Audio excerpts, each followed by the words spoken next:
Welcome to Democracy Now!, democracynow.org, the War and Peace Report. I'm Amy Goodman. As financial markets were tanking, President Trump told CBS News yesterday the Iran war is, quote, very complete pretty much, just before the markets closed. But later in the day, Trump continued to send mixed messages about the war. In a speech to Republican lawmakers in Doral, Florida, Trump vowed to keep striking Iran's leadership. But we had leaders, and they're gone.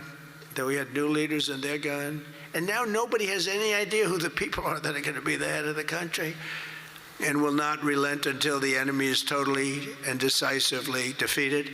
And later, at a news conference, President Trump was asked about the U.S. strike at a naval base near a girls' school that killed 175 people, most of them children. Mr. President, you just suggested that Iran somehow got its hands on a tomahawk and bombed its own elementary school on the first day of the war. But you're the only person in your government saying this. Even your defense secretary wouldn't say that when he was asked, standing over your shoulder on your plane on Saturday. Why are you the only person saying this? Because I just don't know enough about it. I think it's something that I was told is under investigation. But tomahawks are used by others, as you know. Numerous other nations have tomahawks. They buy them from us. But I will certainly, whatever the report shows, I'm willing to live with that report. On Saturday, President Trump said he told Kurdish forces not to enter the Iran war. That's despite reports the CIA had been working to arm Kurdish forces to instigate an uprising within Iran. Iranian Foreign Minister Abbas Araghchi has said Iran is prepared to continue missile attacks across the region for as long as necessary and ruled out talks with the U.S. to end the war. Meanwhile, residents of Tehran report toxic air, soot covering streets and cars and balconies filled with black gunk after Israeli strikes hit the city's oil depots Sunday. In interviews with The Guardian and NBC News, sources from inside Iran report they woke up with pain in their throats and burning eyes due to the environmental disaster. The World Health Organization's Director General, Tedros Adhanom Ghebreyesus, said, quote, damage to petroleum facilities in Iran risks contaminating food, water, and air, hazards that can have severe health impacts, especially on children, older people, and people with pre-existing medical conditions, unquote. Meanwhile, in Tehran, hundreds of thousands of Iranians rallied in support of the new supreme leader, Mojtaba Khamenei, who succeeded his father, Ayatollah Ali Khamenei, assassinated by U.S.-Israeli strikes on February 28th. Iran says the war has killed more than 1,255 people and injured about 10,000. CCTV TV footage captured a U.S.-Israeli strike near a boys' school Sunday. According to Iranian state media, a boy, Mayar Zangane, was killed in the strike. On Monday, mourners gathered in Tehran for the funerals for the victims of Israeli and U.S. strikes. If a ceasefire happens, the blood of our martyrs is wasted. And in my view, a ceasefire means disrespect to all these martyrs. And honestly, it must be continued until the end. In Australia, 5 Iranian women soccer players were granted humanitarian visas after they sought asylum. Iranian state television had branded the women as wartime traitors for refusing to sing Iran's national anthem. Iran fired drones towards Saudi Arabia and Kuwait early Tuesday. The Saudi Defense Ministry said it's destroyed drones over the country's oil-rich eastern region, while in Kuwait, the National Guard said it shot some drones down in Kuwait's northern and southern areas. This is Kuwait's Emir Sheikh Mishal Al-Ahmad Al-Jaber Al-Sabah. Our country has been subjected to a brutal attack by a neighboring Muslim country that we consider a friend, even though we have not permitted the use of our land, airspace, or coasts for any military action against it. We've repeatedly informed them of this through our diplomatic channels. This comes as the U.S. State Department ordered American workers of the U.S. diplomatic mission in Saudi Arabia to leave the country. Meanwhile, Republican Senator Lindsey Graham questioned whether the United States should continue honoring its defense agreement with Saudi Arabia because the kingdom has so far refused to join U.S. and Israeli military operations against Iran. In Bahrain, an air defense interceptor fell into a residential neighborhood, injuring 32 civilians, including 4 who are in critical condition. In Turkey, NATO air defenses shot down a second Iranian ballistic missile that entered Turkey's airspace. In Lebanon, the United Nations warns nearly 700,000 people, including 200,000 children, have been forced to flee their homes over the past week as Israel continues to bombard Lebanon. Lebanese authorities say nearly 500 people have been killed, with the death toll rising by around 100 a day. On Monday, Israeli airstrikes hit 5 branches of a financial institution run by Hezbollah in the southern suburbs of Beirut. Oil prices fell Monday from near record highs of roughly $120 a barrel after President Trump suggested in an interview with CBS News the war in Iran could end very soon. Trump also called Russian President Vladimir Putin Monday to discuss the war. Soon after the call, Trump said the U.S. would ease some oil sanctions. This comes after the U.S. Treasury Department said it would temporarily allow Russian oil sales to India, just weeks after India agreed to stop buying Russian fuel in exchange for a U.S. trade deal. Putin said Russia is ready to supply oil and gas to Europe as the war in Iran has halted oil shipments through the Strait of Hormuz while seeing major damage to oil fields and refineries across the Middle East. Europe had largely stopped purchasing oil from Russia to stop funding its war on Ukraine. Ukrainian President Volodymyr Zelensky says Ukraine has sent drone experts to help protect U.S. bases in Jordan, with 11 countries asking Ukraine for assistance in countering Iranian strikes. Since September 2024, Ukraine has faced near-daily attacks from Shahed drones, originally designed in Iran. The technology later transferred to Russia. Writing on X, President Zelensky also accused Russia of turning Iran's strikes on U.S. bases in the Middle East into, quote, a second front of Russia's war against Ukraine.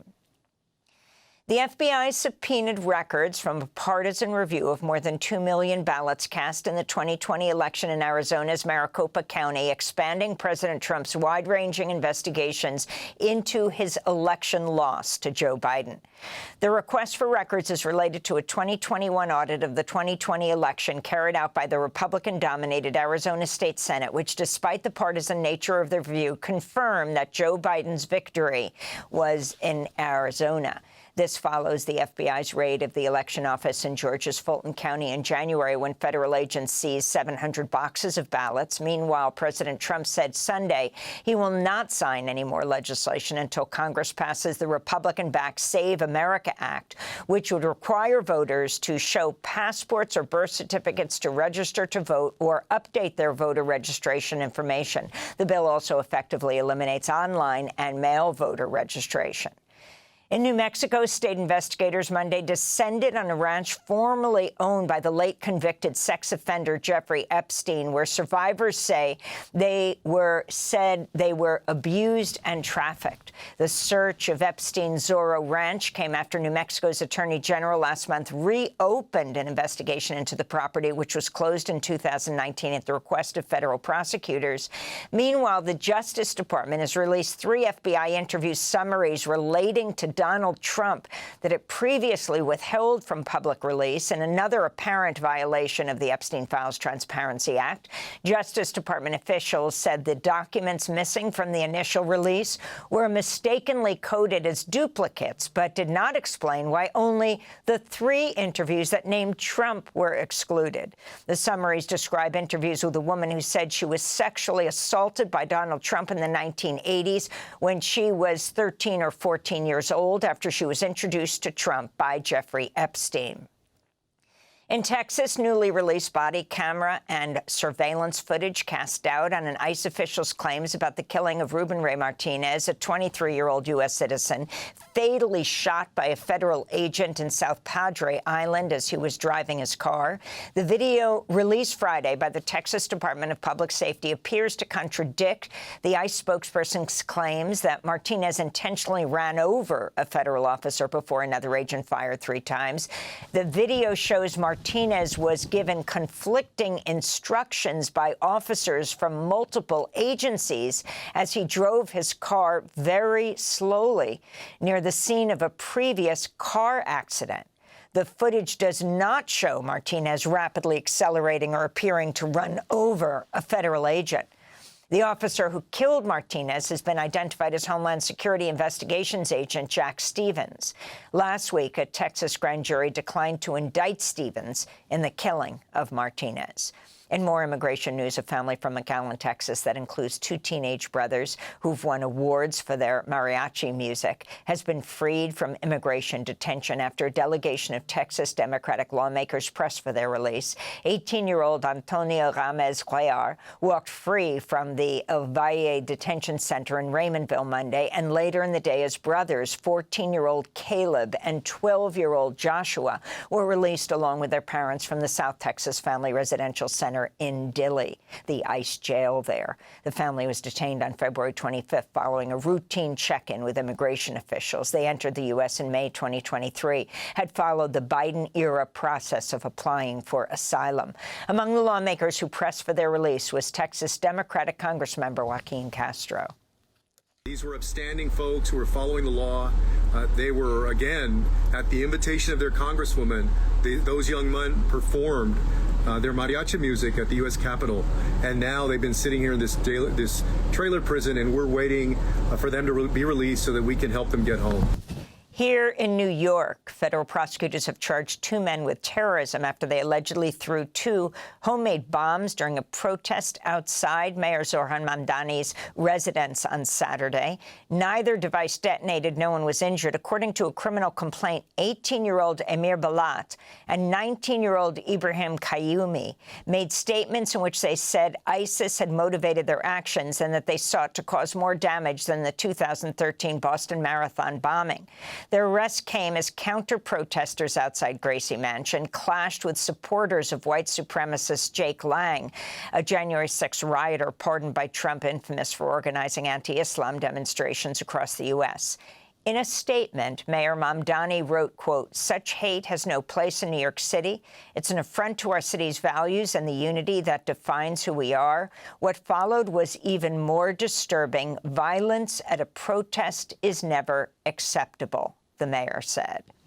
And a federal judge has ruled Kari Lake unlawfully served as head of the U.S. Agency for Global Media for several months last year, ordering the federal agency to reverse cuts to programs and over 1,000 layoffs carried out under her direction. Lake was appointed by President Trump without Senate confirmation in early 2025 to lead the independent federal agency, which oversees the Voice of America and helps fund Radio Free Asia, Radio Free Europe, and other state-sponsored U.S. news agencies.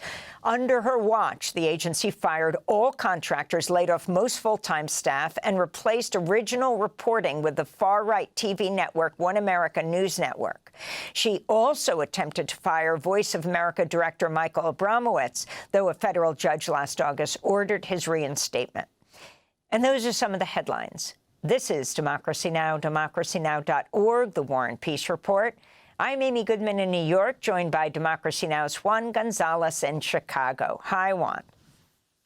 Hi, Amy, and welcome to all of our listeners and viewers across the country and around the world. Thanks for watching Democracy Now! On YouTube. Subscribe to the channel and turn on notifications to make sure you never miss a video. And for more of our audience-supported journalism, go to democracynow.org, where you can download our news app, sign up for our newsletter, subscribe to the daily podcast, and so much more.